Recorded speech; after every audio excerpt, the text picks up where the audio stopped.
ఇందుకు మీకొచ్చిన లాభం ఏంటి? నేనేమి నా చెల్లిని చదివించను అని అనడం లేదే.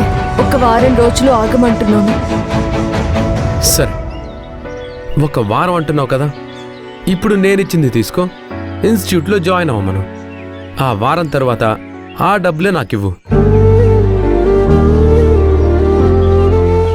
అందాక నేనే ఆ డబ్బుల్ని అప్పుగా ఇచ్చాను అనుకో. అంతేకాని ప్రవళిక భవిష్యత్తు మీద నీ ప్రభావం చూపించొద్దు. తన చదువుకి ఎలాంటి ఇబ్బంది రావద్దు. అర్థమైందా?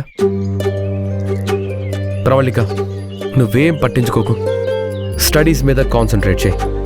థ్యాంక్స్ బావా. అక్క, బావ చెప్పాడు కదా, నా గురించి ఫీజు గురించి ఏం థింక్ చేయకు. బావా, నువ్వు చెప్పావు కాబట్టి చెప్తున్నాను. నాకు జాబ్ వచ్చాక నీ డబ్బులు వడ్డీతో సహా తిరిగిచ్చేస్తాను. అక్క, ఇక వెళ్దాం పద.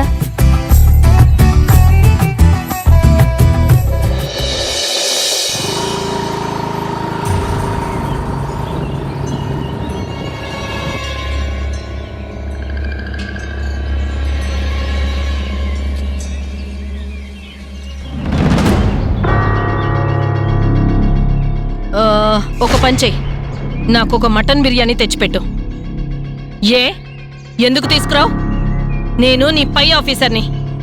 మాకు సిఐ గారు ఏదైనా చెప్తే మేం చెయ్యట్లా? ఎస్ఐ గారు, బిర్యానీ తెచ్చాను. ప్లేట్ తీసుకొచ్చి వడ్డించు. ఆ మైసమ్మని చూస్తుంటేనే జ్వరం వచ్చేస్తుంది.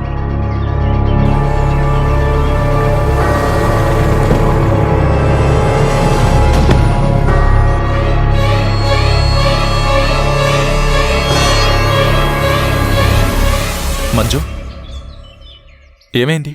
ఇక్కడే ఆగిపోయావేంటి? లోపలికి ఎందుకు వెళ్ళలేదు? లోపలికి వెళ్ళాలంటే చాలా భయంగా, ఇబ్బందిగా ఉంది సార్. భయము, ఇబ్బందా? ఏం మంజు, ఏం మాట్లాడుతున్నావు?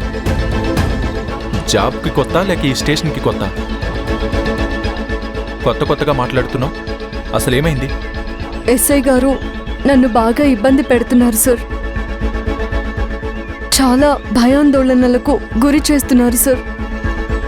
ఆఫీస్ బాయ్ కంటే హీనంగా చూస్తున్నారు సార్. నిన్న బిర్యానీ తీసుకురమ్మని చెప్పారు. సర్లే అని తీసుకొచ్చాక వడ్డించమని అడుగుతుంది సార్. అయినా ఇలా జరుగుతున్నప్పుడు నాకు చెప్పుకోవాలి కదా. నువ్వెందుకు చెప్పలేదు? లోపలికి రా, నేను మాట్లాడతాను.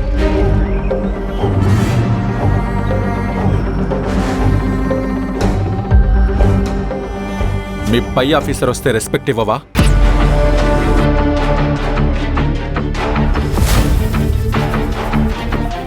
Maisamma. Sorry sir, sub inspector Maisamma. ఏదో ఒక మైసమ్మ.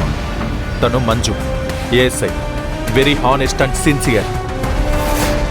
మీరంటున్న హానెస్ట్ అండ్ సిన్సియర్ ఆమెలో నాకేం కనిపించలేదు సార్.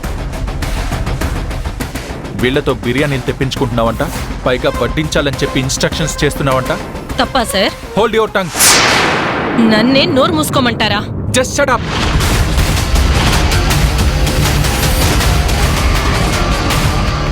నేనెందుకు నోరు మూసుకోవాలి సార్? మీరు నా పై ఆఫీసర్ అనే కదా ఇలా మాట్లాడుతున్నారు.